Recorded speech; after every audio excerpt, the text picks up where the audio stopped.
Hello lovers, welcome to family. Class 10 এর আজ 3টে পরীক্ষা কমপ্লিট। আগামীকাল তোমাদের জিওগ্রাফি পরীক্ষা। তো এই ভূগোল পরীক্ষার ক্ষেত্রে তোমার কাছে কোন কোন 5 নাম্বারের প্রশ্নগুলো খুবই গুরুত্বপূর্ণ। আশা করি প্রত্যেকটা প্রশ্নই তোমার কমপ্লিট আছে এবং পরীক্ষা যেহেতু কালকে, তো আমরা কোন প্রশ্নগুলো একটু বেশি করে দেখে যাব, চলো আমরা একটু দেখে নিই। চলো আমরা যদি একটু দেখো নাম্বার প্যাটার্নটা একটু দেখে নিই, কোন কোন অধ্যায় থেকে 5 নাম্বার পড়ে এটা যদি আমরা বুঝি তাহলে আমাদের আরো সুবিধা হবে আমাদের বুঝতে। দেখো আমরা 1 অধ্যায়, 2 অধ্যায় এবং 3 অধ্যায় এইখান থেকে আমাদের মোট প্রশ্ন পড়ে কয়টা? 4টি। আমাদের অ্যান্সার করতে হয় কয়টি? 2টি। টোটাল এখান থেকে আমাদের কত মার্ক থাকে? 10 নাম্বার। তাহলে আমি কি বললাম?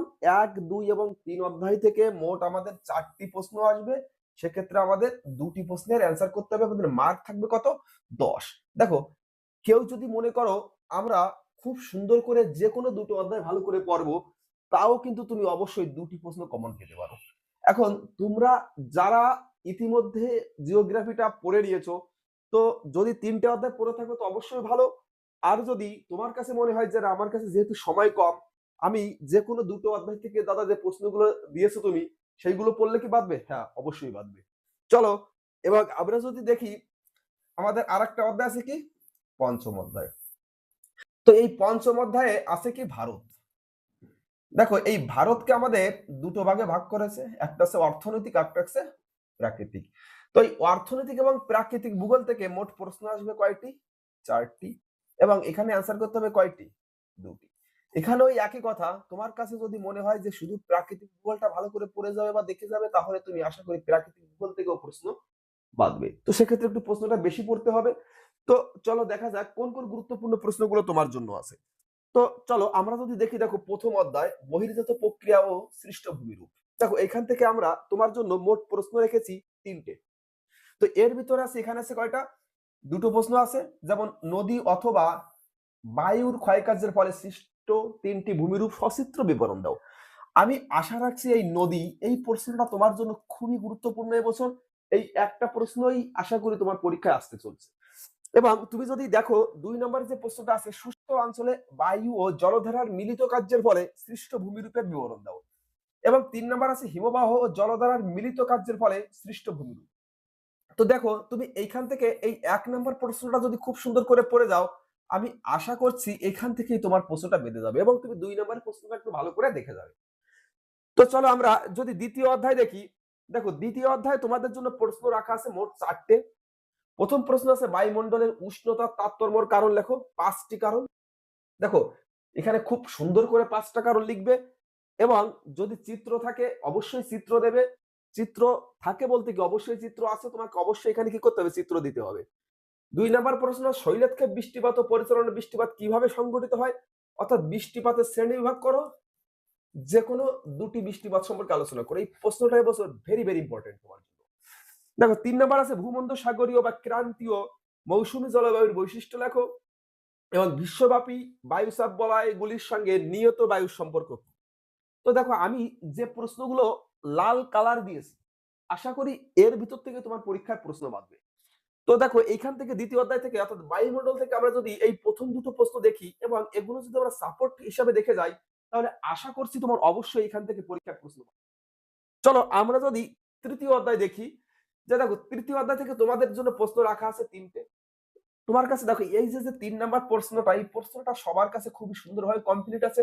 যদি কারো কাছে কমপ্লিট না থাকে, সেটা তোমার কাছে মাত্র 5 মিনিটের ব্যাপার এই প্রশ্নটা কমপ্লিট করা। এবং দেখো যে প্রশ্ন দুটি লেখা আছে, সমুদ্র স্রোত সৃষ্টির কারণ এবং এর নিয়ন্ত্রকগুলি আলোচনা করো এবং পৃথিবীব্যাপী সমুদ্র স্রোতের প্রভাব। দেখো অবশ্যই তুমি এই পয়েন্ট লেখার সময় মৌসুমী জলবায়ুর উপরে প্রভাব, এই পয়েন্টটা অবশ্যই কিন্তু তুমি এখানে অ্যাড করবে পরীক্ষার সময়। এবং আমি আশা রাখছি এই 2টো প্রশ্ন থেকে এই একটা প্রশ্ন তোমার পরীক্ষায় আসবে। তো দেখো আমি যদি তোমাকে একদম শর্ট সাজেশন দিই, দাদা একদম শর্ট বলো তো।